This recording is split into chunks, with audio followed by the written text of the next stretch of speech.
let's talk to you about what makes a person want to actually become a car collector or cruiser. Where's that start? It's usually like, kids grow up, maybe their parents are interested in cars, or, they help their dad working on cars when they're little, and then they start getting the interest in it, I think. That's part of what does it. I think it's kind of connecting on to the age of innocence, when you were younger, didn't have as much responsibility.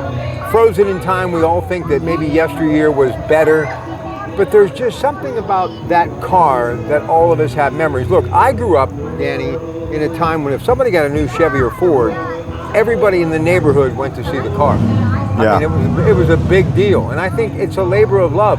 Right. There's a connection of the American spirit and the journey with the automobile, and it's right. the global economy. The only way I've ever seen it work every day, seamless, because they make Toyotas in this country.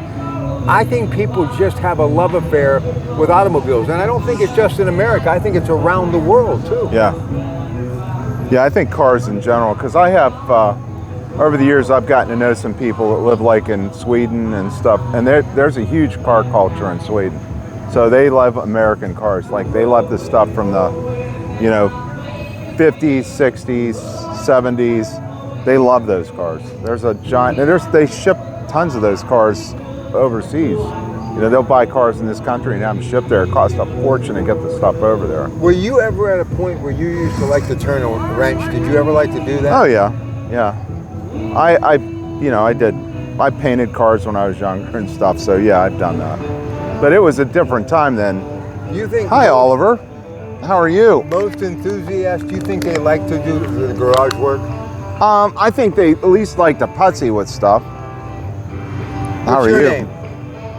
Oliver. Oh, It's Oliver. This is my grandson, Oliver. Hey, Oliver. That's Oliver a great is name. Oliver is 3. You want a drink? Anyway, I really think it starts at this age. It does. It'll start at this age. Well, he loves cars. But what little kid doesn't love cars? Girl or boy? Pretty good. Now They it's all not love coming cars. out again. Here, tip your head back. Your granddad's got you. Is that better? That's what's so great about this event. Young and old alike. We're like taping right now. We're actually on video. You'll be able to see yourself on Yeah, YouTube. Your grandfather will show you this later. Can I talk to him for a few minutes? About cars? Well, guess what? You win. I think this car cruise is getting better each and every year. Yeah, the weather was perfect. So we're very blessed with good weather today. And the guys, I'm going to give the credit to the guys that did all the work, because there's guys, this year I've been super, super busy with a lot of things going on at the store. And there's multiple guys here that put tons and tons of hours, way more time than I did in it. And they did a great job getting this off the ground. This aspect of cruising up and down the street, has that always been a part of it? Oh yeah. Really? Yeah. That was when they started this, they were doing car show here. So they parked the cars in the park and they did a show. So it was much smaller. And then they probably about 25 years ago, this is the 26th year, they started doing the cruise. So this is where the others started. Has this phenomenon always been a part of our culture, or did it actually start when American Graffiti came out in '73? I think that had something to do with it, because it made people crave the nostalgia. But, quite honestly, I talked to people here today that were from, way down in West Virginia, way over in Ohio, Punxsutawney. They were all, somebody came from Punxsutawney, stayed over by the mall in one of the hotels to come over here. That's a big deal. You think about it. I have another story for you. We talked about Jay Leno last night. This is a great story. How are you? You think of American Graffiti, it also launched the career of a lot of people, including the wonderful actress in the T-Bird, Suzanne Summers. Yeah. Fast forward many years later, I actually had a chance to interview her at the Holiday House. Okay. And even though she was doing Three's Company and all that other stuff, that's what stood out. That movie rekindled my whole love affair with cars. But more importantly, that era that my parents had kind of grown up in post-World War II, the music and everything. I think it launched the whole doo-wop, rock and roll, all these shows. Dick Clark on the road Right. with these performers gave all of those performers like the Skyliners and others a whole new life and a whole new genre. Yeah, I agree. And I think that you saw, like, after American Graffiti, the Beach Boys went back out on tour. Like a lot of those bands from the 60s that had kind of become, we'll say, passé, all of a sudden people were interested in them again. You know, so yeah, it was a big How about deal. George Lucas actually directed that movie? Yeah.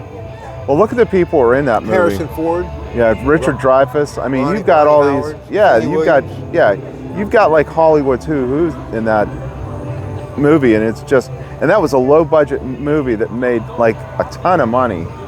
It was made for very, very low amounts. They filmed a lot of stuff at night, you know, because they I don't know that they had permission to do all the filming on the streets they did.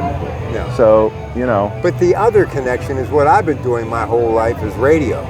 That was the key. You know, long before FM, it was only AM, and there were your favorite disc jockeys. And Right. people would tune in. Matter Right. of fact, Clark Race, who was the boss jock in Pittsburgh for years before he went to California to do game shows, sold his XKE Jaguar to a relative of mine that actually got it and it burned up in a fire. So radio and cruising and hot rods and rock and roll as far as your favorite slow dancing, that sock hop, it really all ties into these automobiles. Right. Right. It absolutely does. But when you think about the car culture, like, you know, every generation has cars that they remember and like. So, you know, now you're starting to see more cars from the 80s in. And you're seeing like Creeping a lot of, in. yeah, you're seeing a lot of like IROC Camaros and Fox Body Mustangs and, you know, Grand National Buicks and stuff like that. I mean, there's a lot of that car culture that's coming into what we're doing now. So you're seeing that all creep in. So it's, the majority of these car cruises, American brands. most, but there's still like, if you look over there, there's several Porsches, you know, and there's, you know, the Volkswagen, a lot of Volkswagen Beetles, Volkswagen buses. There's a lot of that stuff here. You're not seeing, I saw a Ferrari here today. We don't see a ton of Ferraris here, but, you know, this is just Beaver County. There's not a lot of Lamborghini and Ferraris and stuff, but there are some here. But you realize the final chapter in the Fast and Furious, number 12 is coming out, and I love it. You realize what that brand did for a lot of like the Hondas and things of that nature. They muscled them up, put some beef on them, obviously put some strobe lights, some black lights, and that brought that whole genre into the muscle car world. And Fast and Furious had a lot to do with that. Oliver. I know, that's okay. Okay. That's okay. You go ahead, Oliver. He's very curious. That's just my equipment. I can get new. How old is he? He's just turned 3 in May. Best years.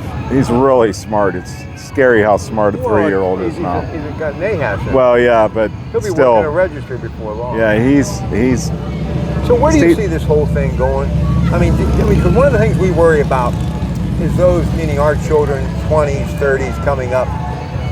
Do you think that they will ever latch on to this level? Oh yeah.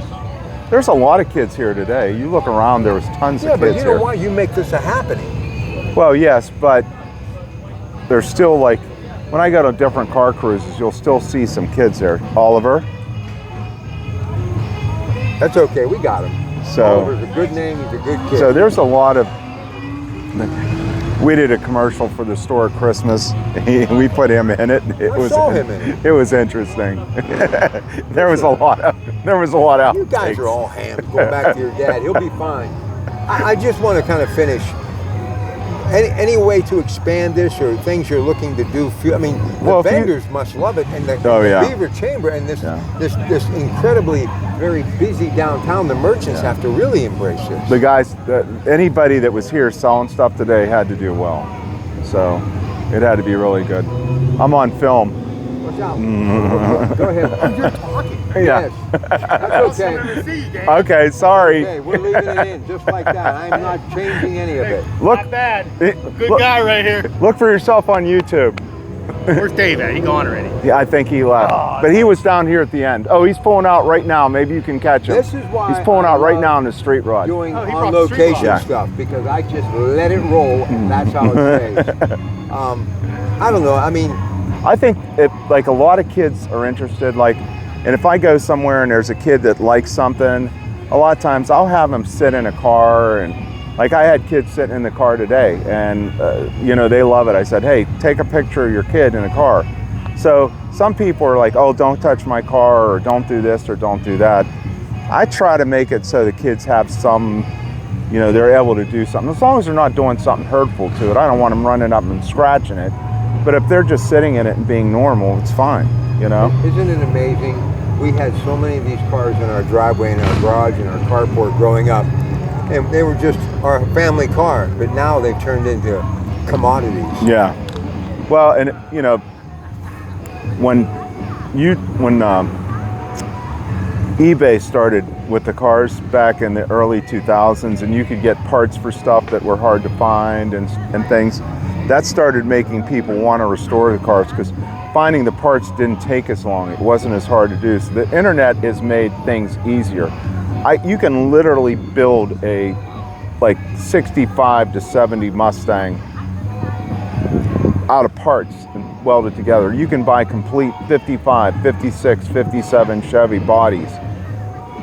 And they're made, a lot of them made in Taiwan, but the bodies are stamped there, and they assemble in this country.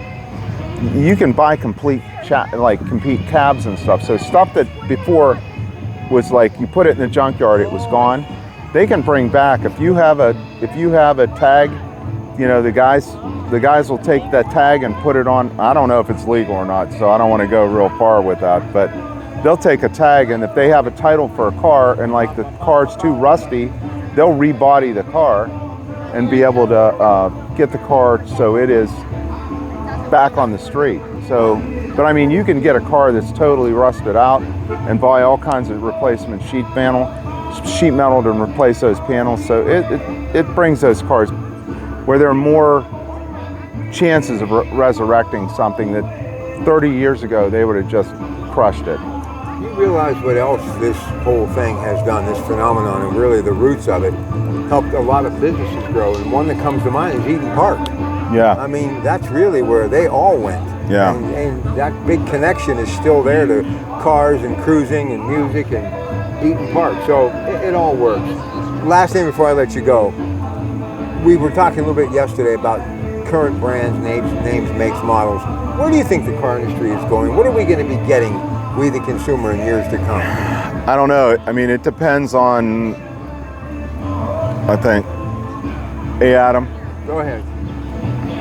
I think it depends on what he's filming. We're filming. That's okay. You're good. Go ahead. I think it depends on like who's the guys in charge of the government, whether they're pushing electric cars, whether they're pushing gas cars, you know. So there's two dynamics in play, you know, and the federal government's now fighting California on emissions and stuff. So I don't know where this is going to all end up. Well, you know, I think electric cars have a place, but I'm not, like, they're fine if your commute is 30 miles or less. Electric car makes sense. well, what happens if you're if they driving on improve that? vacation? The charging. What happens? They don't think they can. I don't know how they're going to charge them faster. They're talking about trying to put like some kind of cable in a road that will charge the car as you're driving it.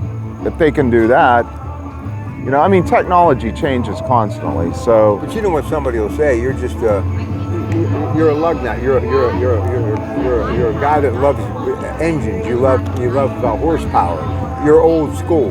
What? But you evolve with the times. I mean, I've ridden in I was in Arizona. A friend of mine works for a magazine. He gets press cars. I've been in like brand new Broncos when they first came out. I've been in brand new.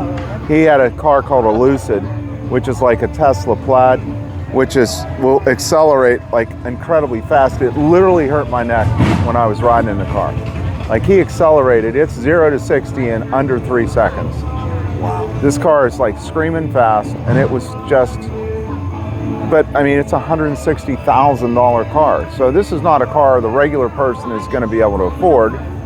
Is it faster than a speeding Bullet? Pretty close, you know. So, last thing for Dan Nahas here at the Hot Summer Night Car Cruise, winding down after a very successful day. What do you think about America made and American brands? How are they going into the future, and how are they competing with all of the global entities that are out there? Well, I mean, you know, when you start looking at all these brands, like American brands, when you look at, like, let's say Chrysler, Dodge, I mean, they're owned by a European company. Ford is an American company, but, you know, they also own European companies. So, I mean, it's more of a global economy with the cars now than it was. You know, when we were kids, you know, Ford had a small presence in Europe. They were there, that, you know, they weren't tiny. General Motors had a small presence in Europe. They weren't the biggest company, but they were still there. Japan, they had like minimal presence because all the cars that we build over here were too big for the streets in a lot of these countries. That's you the know, reason. so yeah, the cars are just too big. So I mean, I think the quality of American cars is pretty good, but I think the quality, like, the problem that you're running into now is the post-COVID. It seems like everybody was trying to do other stuff. Are you going? Can I ride in your golf cart? Yeah, I can take. As soon as I'm done doing this, I'll take you for a ride in the golf cart. Couple minutes. As long as mommy and daddy say it's okay. Couple minutes. So. Well, but like the Kias and the Hondas, I still think there's a great market for them. I love them, the affordability and the durability. I mean, So, well, my brother had a Honda that was my sister-in-law's car, and it had almost 300,000 miles on it. It was still driving, running, you know. So do I think the new cars are going to do that? I'm not sure, because they're trying to get all this gas mileage out of them. And I can tell you that I've had more problems with the newer vehicles that I've bought that are 2020s and newer than I did with the stuff that was like before COVID. so you'll be back next year with this? Oh yeah, Okay. yeah. Dan Nahas, I got to get up at 2 a.m. It's been a long day. So come on over, a couple of more hours to hang out and walk Well, around. they're winding down now, so. Like I said, they're winding down now. So come on over and Hey, Rob does a great job too, so pay attention to him on the radio. He does a great job. But you know what? It's going to be a while before they clear out. And if you're not too far away, come over to Brighton Hot Dog Shop, grab something to eat, and watch a lot of these beautiful cars pull out. But there's always something cooking in Beaver, even into the night, but especially on a Saturday night. Till tomorrow morning on the radio after CBS Radio News at 5 a.m. It's your Pratte Pack. Good night from the Hot Summer Night Car Cruise in Beaver, Pennsylvania.